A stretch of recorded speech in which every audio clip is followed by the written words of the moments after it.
Semoga Tuhan beserta kita sekarang dan selama-lamanya. Inilah Injil suci menurut Santo Yohanes. Dimuliakanlah Tuhan. Dalam percakapannya dengan Nikodemus, Yesus berkata, "Janganlah engkau heran karena aku berkata kepadamu, kamu harus dilahirkan kembali. Angin bertiup kemana ia mau. Engkau mendengar bunyinya, tetapi engkau tidak tahu dari mana ia datang atau kemana ia pergi. Demikianlah halnya dengan tiap-tiap orang yang lahir dari Roh." Nikodemus menjawab, katanya, "Bagaimanakah mungkin hal itu terjadi?" Jawab Yesus, "Engkau adalah pengajar Israel, dan engkau tidak mengerti hal-hal itu? Aku berkata kepadamu, sesungguhnya kami berkata-kata tentang apa yang kami ketahui, dan kami bersaksi tentang apa yang kami lihat. Tetapi kamu tidak menerima kesaksian kami. Kamu tidak percaya waktu aku berkata-kata dengan kamu tentang hal-hal duniawi. Bagaimana kamu akan percaya kalau aku berkata-kata dengan kamu tentang hal-hal surgawi? Tidak ada seorang pun yang telah naik ke surga selain Dia yang telah turun dari surga, yaitu Anak Manusia. Dan sama seperti Musa meninggikan ular di padang gurun, demikian juga Anak Manusia harus ditinggikan, supaya setiap orang yang percaya kepadanya beroleh hidup yang kekal." Demikianlah sabda Tuhan. Terpujilah Kristus.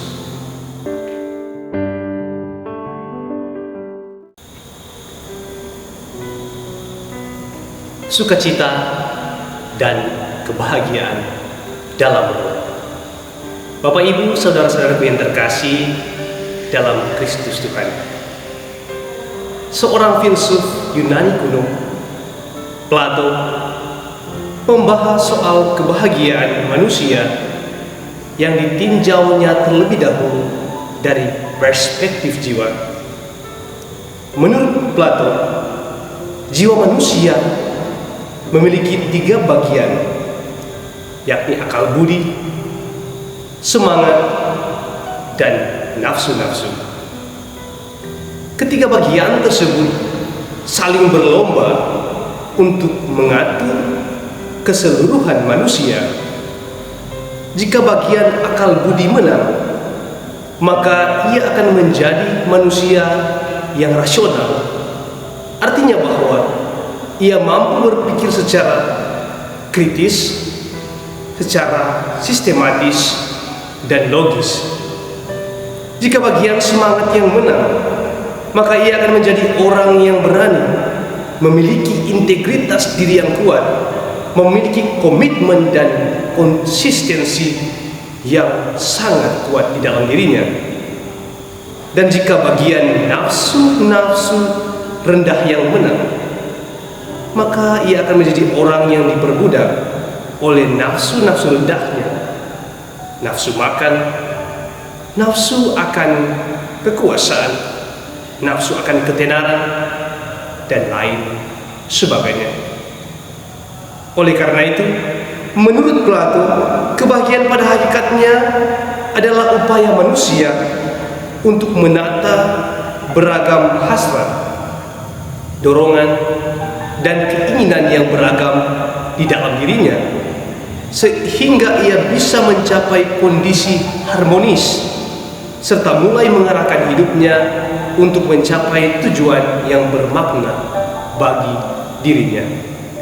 Saudara dan saudariku yang terkasih dalam Kristus Tuhan, narasi suci hari ini mengisahkan tentang Yesus yang bercakap-cakap dengan Nikodemus tentang kelahiran kembali. Apa yang dimaksud dengan lahir kembali yang diceritakan dalam Injil hari ini? Kelahiran merupakan sebuah peristiwa yang kadang mendatangkan kebahagiaan dan sukacita, namun kadangkala mendatangkan ketidakbahagiaan bagi segelintir orang. Kita fokus pada kebahagiaan oleh karena kelahiran baru. Ketika dalam kehidupan kita, teman, keluarga, saudari dan saudara kita, atau siapa saja yang kita kenal mengalami sebuah peristiwa kebahagiaan, tentu ada sukacita besar, sukacita yang mendalam di sana. Ada penciptaan baru, ada atmosfer baru, ada keluarga baru, dan lain sebagainya. Dalam bacaan Injil hari ini juga, kita diajak untuk menjadi manusia yang baru. Muncul pertanyaan yang paling fundamental. Manusia baru seperti apa?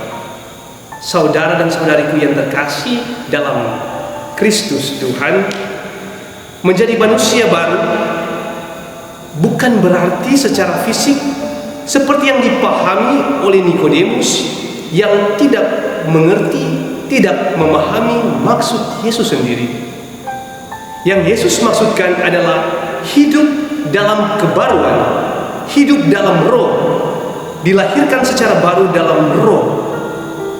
Kelahiran baru hanya bisa terjadi dalam iman akan Kristus, Ia yang telah turun dari surga dan kembali ke surga. Itulah kelahiran baru dalam roh. Peristiwa kebangkitan menjadikan manusia dilahirkan kembali dalam roh.